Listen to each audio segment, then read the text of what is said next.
दोस्तों, क्या आप जानते हैं कि भारतीय नौसेना में हाल ही में शामिल हुआ एक ऐसा युद्धपोत है, जो दुश्मन के रडार को चकमा दे सकता है, पनडुब्बियों को शिकार कर सकता है, मिसाइलों से हमला कर सकता है और समुद्र में भारत की ताकत को कई गुना ये बढ़ा देगा इसके इंडक्शन के बाद आईएनएस महेंद्रगिरी।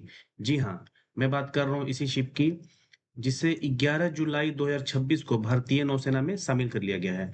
लेकिन यह केवल एक युद्धपोत नहीं, इसके साथ जुड़े हैं कई महत्वपूर्ण एग्जाम फैक्ट्स। जैसे प्रोजेक्ट 17 ए क्या है, जिसके अंडर ये आईएनएस महेंद्रगिरी को बनाया गया।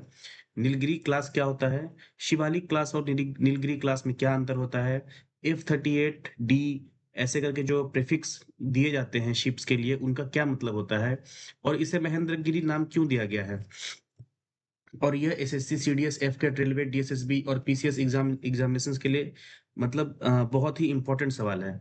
तो आज की क्लास में हम आईएनएस महेंद्रगिरी से जुड़े हर महत्वपूर्ण तथ्य को बहुत आसान तरीके से समझेंगे, ताकि परीक्षा में इससे जुड़ा कोई भी प्रश्न आए तो आप आसानी से इसका उत्तर कर सकें। इसके साथ-साथ हम एनालिसिस करेंगे प्रोजेक्ट 17 और प्रोजेक्ट 17 ए का, और इस शिप से रिलेटेड जितने भी इम्पोर्टेंट फैक्ट्स हैं, उन सबको हम देखेंगे। तो लेट्स बिगिन द सेशन।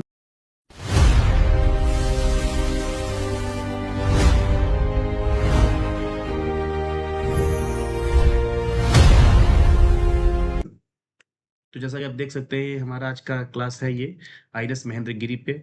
इसको जो है F-38 भी बोला जाता है, ठीक है? ये मैं बताऊंगा आगे क्यों बोला जाता है। अब चलते हैं नेक्स्ट। पहले न्यूज़ देख लीजिए, जो navy commissions 6th stealth frigate INS Mahendragiri in 18 months build time halved.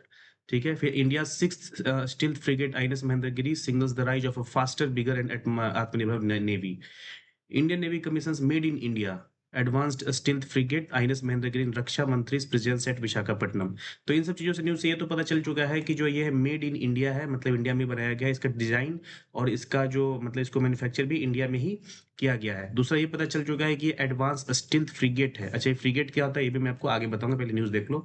Advanced stealth frigate है, ठीक है? स्टील्थ का मतलब क्या है, मतलब ये रडार के उसमें नहीं आता है। जब ये शिप जब चलता है तो किसी दुश्मन के रडार में इसका प्रेजेंस जो है वो डायरेक्ट नहीं आता है, काफी हद तक जो है ये बच जाता है रडार से, ठीक है? हालांकि आगे इसकी डिटेल में और आपको आगे वीडियो में बताऊंगा।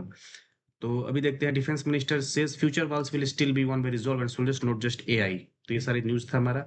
ये आकाशवाणी ने भी कवर किया है कि defence minister Rajnath Singh commissions indigenous indigenous वही है जो इंडिया में जो बना हुआ है अपना देसी stealth frigate INS Mahendragiri, says India building a strong self reliant and future ready defence force, ठीक है? तो अभी देखते हैं, थोड़ा-सा इंडियन एक्सप्रेस ने इसके बारे में थोड़ा-सा बताया है, तो इसके बारे में देख लेते हैं क्या-क्या है। ये 6,670 टन का वारशिप है, जो कि 31 मंथ में डिलीवर हो चुका है, ठीक है? उसके बाद डिफेंस मिनिस्टर कहते हैं कि opening presiding over the ceremony, ceremony जो है इसको कमीशन करने के लिए सेरेमनी होता है, उसको प्रिसाइड किया था राजनाथ सिंह ने, और सेरेमनी में इसको कमीशन कर दिया गया है, ठीक है?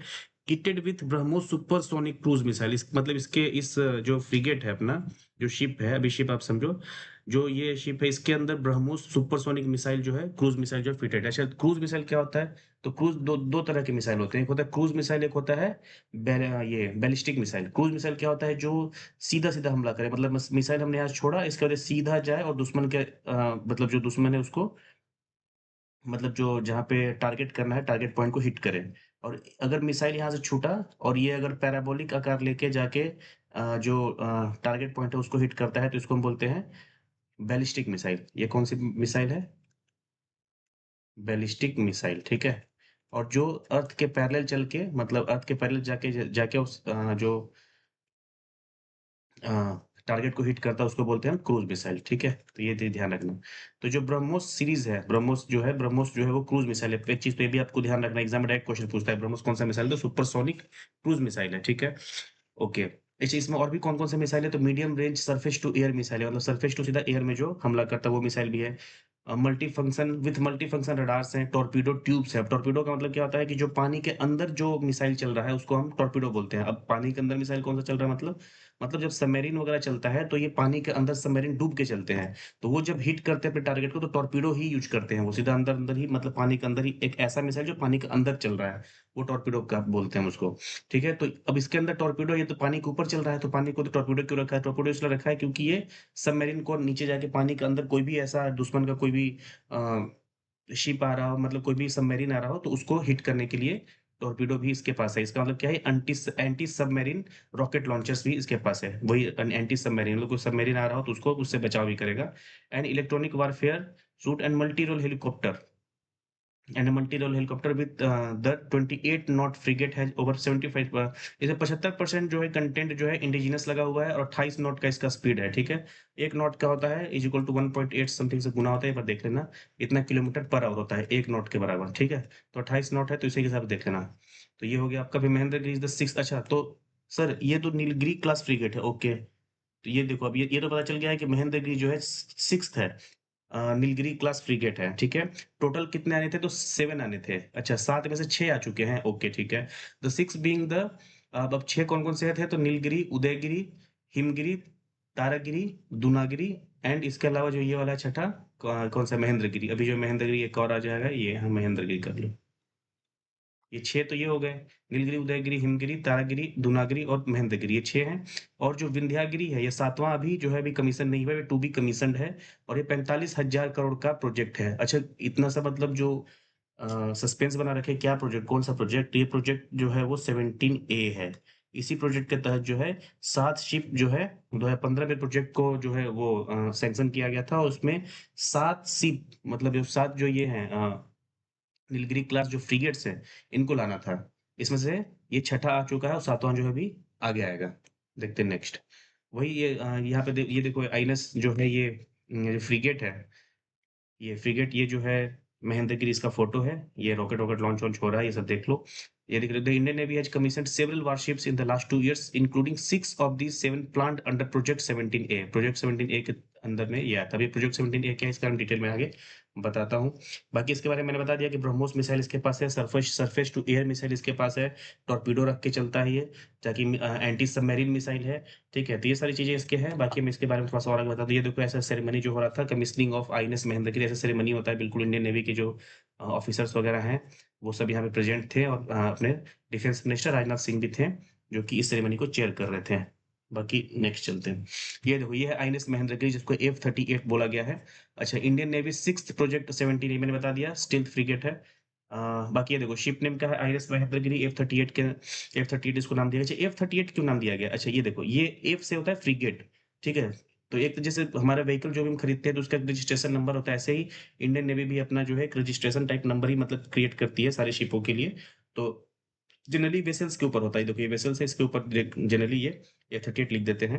अब ये क्या है F से होता है फ्रिगेट, अच्छा तो कोई और होता है क्या? तो बिल्कुल होता है, फ्रिगेट होता है, डिस्ट्रॉयर होता है, पेट्रोल व्हीकल होता है, लैंडिंग शिप होता है, कॉर्वेट होता है, तो इन सब के लिए अलग-अलग जो है वर्ड्स दिए गए हैं, प्रीफिक्स इसको बोलते हैं प्रीफिक्स, ठीक है? जो पहले लगता है।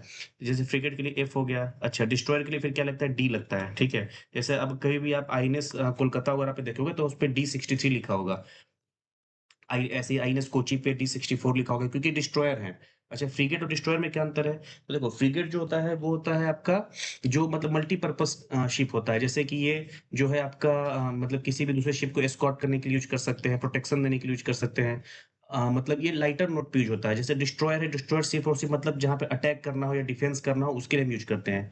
अब जैसे मतलब जैसे आर्मी-वार्मी के पास भी होता है ना अलग-अलग तरह के तोप हैं, अलग-अलग गोला-बारूद है, तो इसी तरह से जो है नेवी के पास भी अलग-अलग चीज़ों के लिए अलग जैसे ये जो है फ्रिगेट है, ये पेट्रोल व्हीकल के रूप में भी यूज़ कर सकते हैं हम, सर्विलांस के रूप में यूज़ कर सकते हैं, इन सब चीज़ों के लिए यूज़ कर सकते हैं, ठीक है? तो और फ्रिगेट जो है उनसे मतलब सस्ता होता है डिस्ट्रॉयर वगैरह से। डिस्ट्रॉयर जो होता है मतलब नाम से ही पता चल रहा हो कि बिल्कुल जहाँ पे मतलब लड़ाई-झगड़ा करना हो, वहाँ पे हम इसको यूज़ करते हैं, डिस्ट्रॉयर को। ठीक है? तो ये सब चीज़ें जनरल अंतर है ये, वो हमने बता दिया। अब प्रोजेक्ट 17 ए के तहत इसको बनाया गया। कमीशन जो है 11 जुलाई 2026 को ये हो चुका है और कमीशन कहाँ पे हुआ है? विशाखापट्टनम में हुआ है, ठीक है? तो एग्ज़ाम में क्वेश्चन डायरेक्ट पूछा गया, जो रिसेंटली जो कमीशन्ड आईएनएस महेंद्रगिरी था, वो कौन से प्रोजेक्ट के अंदर बनाया गया है? तो प्रोजेक्ट 17 ए। अच्छा कौन-सा शिप था ये? तो छठा शिप था, मतलब छठा 6th शिप था, ठीक है? अच्छा किसने बनाया? ये भी क्वेश्चन डायरेक्ट एग्ज़ाम में पूछते हैं कि कौन-सा एजेंसी ने बनाया? तो ये बनाया मैज़गांव डॉक शिप बिल्डर्स लिमिटेड एमडीएल इसको बोलते हैं, जो कि मुंबई के अंदर है, ठीक है। इसको नेम मतलब क्यों नाम महेंद्रगिरी क्या है? तो महेंद्रगिरी जो माउंटेन है जो कि उड़ीसा के अंदर है, इसके नाम पे इसका महेंद्रगिरी का नाम रखा गया, ठीक है। अच्छा ये कैसा है? तो इंडिजिनस स्टील्थ फ्रिगेट है, जिसमें एडवांस वेपन्स लगे हुए सेंसर्स, इलेक्ट्रॉनिक वारफेयर सिस्टम तो है ही है, ठीक है। उसके बाद की हाइलाइट्स देख लो, 6th शिप है, ये तो सब बता दिया, बाकी वही सब यहाँ पे लिखा हुआ है। अच्छा इसका थोड़ा-सा डायमेंशन वगैरह देख लेते हैं, वो वैसे एग्ज़ाम में नहीं पूछते हैं, बट आपको जो है वैसे मैं बता रहा हूँ ताकि आपको थोड़ा-सा मतलब फ़ील हो। देखो 149 मतलब 150 मीटर के आस-पास का इसका लेंथ है, सोचो मतलब 150 मीटर यहाँ से लेके लास्ट तक का, मतलब 150 मीटर काफ़ी लंबा होता है, सोचो। अब वहाँ पे डिस्प्लेसमेंट यानी कि जो इस ये 6670 टन्स का है, मतलब 6670 पे टन, यानी इस पे और 3 ज़ीरो बैठा दो, इतना किलो का ये शिप है। इसमें लगभग 226 क्रू मेंबर्स बैठ सकते हैं, ठीक है? और इसमें जो डिफेंस मिसाइल्स वगैरह मैंने बता दिया है, रडार वगैरह के बारे में, सोनार वगैरह मैंने बता दिया, ठीक है? और बाकी सब वही सेम चीज़ लिखा हुआ है। अब हम चलते हैं नेक्स्ट। ये है अपना अब प्रोजेक्ट 17 और प्रोजेक्ट 17 ए के बारे में डिफरेंस देख लेते हैं। अब देखो, ये क्या था, प्रोजेक्ट 17 में जो शिवालिक क्लास बनाया था हमने, और प्रोजेक्ट 17 ए में नीलगिरी क्लास बना रहे हैं, ठीक है। सर ये बड़ा मतलब अजीब-सा लग रहा है कि प्रोजेक्ट 17 ए, फिर ये शिवालिक क्लास आ गया, नीलगिरी क्लास आ गया। जब इसका नाम जबकि है महेंद्रगिरी, ठीक है? फिर इसका नाम नीलगिरी क्यों है? यहाँ पे शिवालिक में भी देखें तो यहाँ पे शिवालिक सतपुड़ा सह्याद्री है, फिर इसका नाम शिवालिक क्यों है? क्यों हुआ? क्योंकि देखो जैसे ही जो प्रोजेक्ट है, प्रोजेक्ट 17 है, उसमें जो फर्स्ट शिप जो डिलीवर हुआ था, वो था आईएनएस शिवालिक। जैसे यहाँ पे देख सकते हो, आईएनएस शिवालिक फर्स्ट शिप जो डिलीवर हुआ था, ये F-47 के नाम से था, मतलब ये भी फ्रिगेट्स ही था, सारी फ्रिगेट्स थे, ठीक है? तो जो पहला शिप डिलीवर हुआ था, उसी के नाम पे इसको हम उस क्लास इसको हम मतलब क्लास बोल देते हैं। जैसे कि पहला शिप आईएनएस शिवालिक था, तो ये इसमें जितने भी शिप बने हैं उसको हम शिवालिक क्लास बोल दिए। अब यहाँ पे जो पहला शिप डिलीवर हुआ था वो नीलगिरी था, इसलिए जो जो भी यहाँ पे शिप है इनको सबको नीलगिरी क्लास बोल दिए, ठीक है? ये चीज़ आप ध्यान रखना।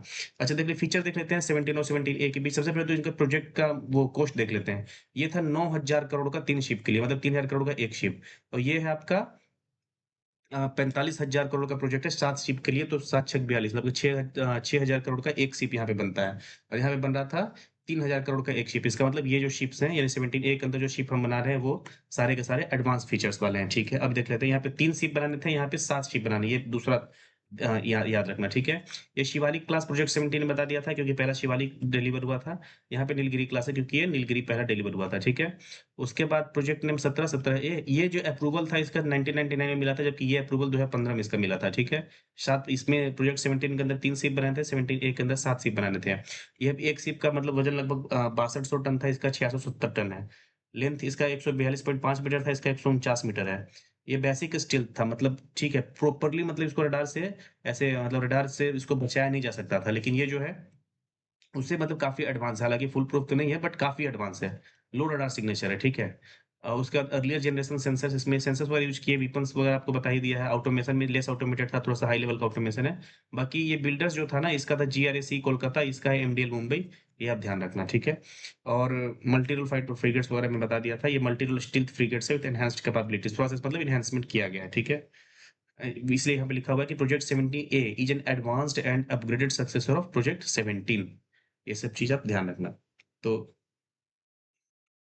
बाकी ये मैंने आपको बता दिया। तो ये था आज का सेशन, और उम्मीद है आपको सेशन पसंद आया होगा। अगर पसंद आया होगा तो चैनल को शेयर, सब्सक्राइब और लाइक, शेयर एंड कमेंट ज़रूर करना और सब्सक्राइब कर देना। और इससे रिलेटेड जो भी क्वेश्चन्स हैं वो मैं आपको अपने टेलीग्राम चैनल पे डाल दूँगा, वहाँ पे जाके आप चैनल पे जॉइन कर सकते हो। और एग्ज़ाम में मतलब क्वेश्चन प्रैक्टिस करना बहुत ज़रूरी है एग्ज़ाम से पहले, ताकि वो जो हम क्वेश्चन प्रैक्टिस कर लेते हैं, वो एग्ज़ाम में गलत होने का चांस उसका बहुत कम होता है, ठीक है? तो तब तक के लिए thank you and all the best.